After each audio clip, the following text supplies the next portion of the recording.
Assalamualaikum warahmatullahi wabarakatuh. Perkenalkan, nama saya Muhammad Isali Purnomo. Saya biasa dipanggil Aldi. Pada hari ini saya akan membagikan sedikit ilmu yang baru saya dapatkan, yaitu tentang kepentingan menjaga akhlak dalam Islam. Oke, langsung masuk ke materi pertama, yaitu apa sih konsep akhlak dalam ajaran Islam itu. Konsep akhlak dalam Islam mencakup segala perilaku dan sikap yang sesuai dengan ajaran agama Islam.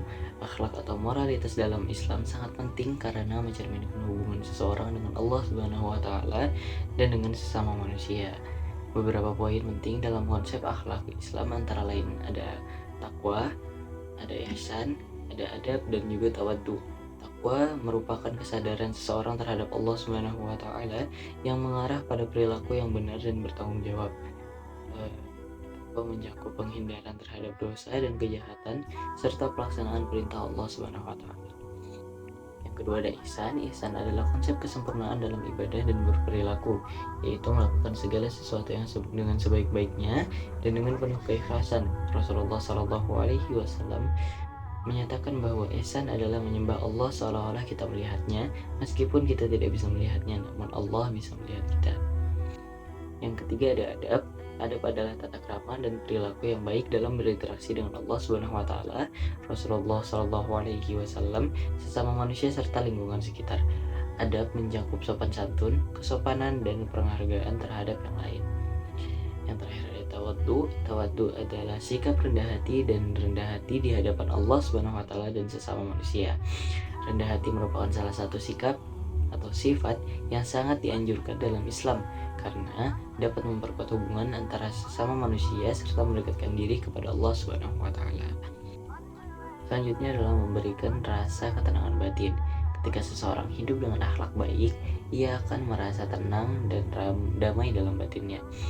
Hal ini karena ia tahu bahwa ia telah berperilaku sesuai dengan nilai-nilai moral yang dia yakini, dan ini memberikan kepuasan dalam hatinya. Yang terakhir adalah menjadi teladan bagi orang lain. Individu yang menjaga akhlak baik dapat menjadi teladan bagi orang lain. Melalui contoh perilaku yang baik, mereka dapat menginspirasi orang lain untuk berbuat baik dan meningkatkan kualitas hidup bersama. Menjaga kepercayaan dan kredibilitas. Dengan mempertahankan akhlak baik, seseorang dapat memperoleh kepercayaan dan kredibilitas dari orang lain. Orang-orang akan lebih cenderung mempercayai dan menghargai individu yang memiliki reputasi baik dalam akhlak. Contoh dari akhlak mulia Rasulullah dan para sahabat, yaitu ada kesabaran. Kesabaran Rasulullah Shallallahu alaihi wasallam adalah contoh utama kesabaran. Beliau menunjukkan kesabaran dalam menghadapi tantangan dan ujian yang berat, baik dalam urusan pribadi maupun dalam dakwah Islam. Ya, contoh nyatanya dari kesabaran beliau adalah ketika beliau menerima penolakan dan perlakuan buruk dari penduduk Mekah saat awal-awal dakwah Islam. Yang kedua ada keadilan. Rasulullah Shallallahu alaihi wasallam adalah teladan dalam keadilan. Beliau menegakkan keadilan dalam segala aspek kehidupan, baik dalam penyebaran hukum Islam maupun dalam menangani masalah-masalah sosial. Beliau selalu memperlakukan semua orang dengan adil tanpa memandang status sosial atau suku bangsa. Yang ketiga adalah kesederhanaan. Rasulullah Shallallahu alaihi wasallam hidup dengan sederhana meskipun memiliki kekuasaan dan pengaruh yang besar. Beliau tidak tergoda dengan kemewahan dunia dan selalu mencontohkan gaya hidup yang sederhana kepada para sahabat dan umat Islam lainnya. Yang keempat ada kemurahan hati. Rasulullah Shallallahu alaihi wasallam sangat dermawan dan pemurah terhadap orang-orang yang membutuhkan. Beliau selalu siap membantu orang-orang yang kurang mampu dan memberikan kepada mereka tanpa mengharapkan balasan. Ada kesetiaan. Para sahabat Rasulullah Shallallahu alaihi wasallam yang menunjukkan kesetiaan yang luar biasa terhadap beliau dan ajaran Islam. Mereka rela mengorbankan segalanya dan demi membela Islam dan Rasulullah, bahkan hingga menghadapi bahaya dan penganiayaan. Yang terakhir ada keteguhan iman. Rasulullah Shallallahu alaihi wasallam dan para sahabatnya memiliki iman yang teguh dan tidak pernah ragu terhadap ajaran Allah Subhanahu wa taala. Mereka menghadapi segala cobaan dan ujian dengan keyakinan yang kuat bahwa Allah Subhanahu wa taala akan senantiasa menyertai mereka. Dalam surah Al-Qalam ayat 4 juga disebutkan, dan sesungguhnya kamu Muhammad berbudi pekerti yang agung. Ayat ini menunjukkan bahwa Rasulullah Shallallahu Alaihi Wasallam memiliki akhlak yang agung, yang memberikan contoh yang sempurna bagi umatnya untuk diikuti. Hal ini menekankan pentingnya menjaga akhlak yang baik sebagai bagian dari tugas seorang muslim. Lanjut ke materi selanjutnya.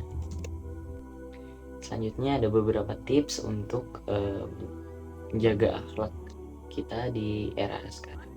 Yang pertama ada self-reflection atau meditasi diri, yaitu meluangkan waktu untuk merenungkan perilaku dan tindakan kita setiap hari, tinjau kembali pengalaman kita dan evaluasi bagaimana kita dapat bertindak lebih baik dalam situasi tertentu.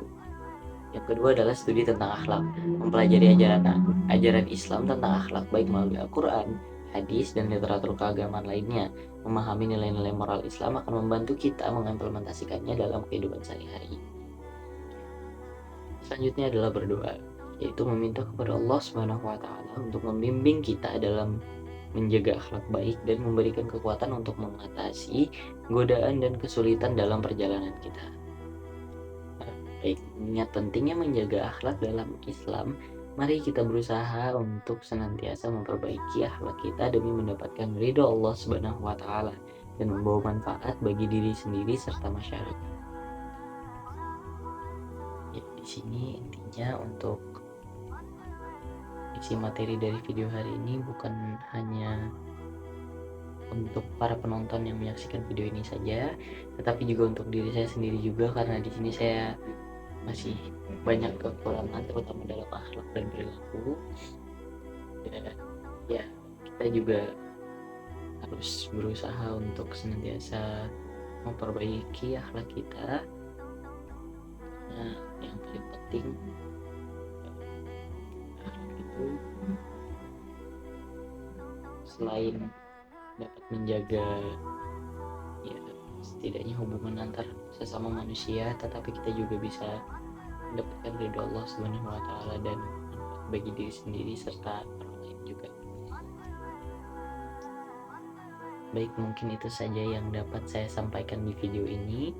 Kurang lebihnya saya mohon maaf apabila ada sesuatu, ada kata atau ucapan yang dari saya yang kurang berkenan bagi penonton.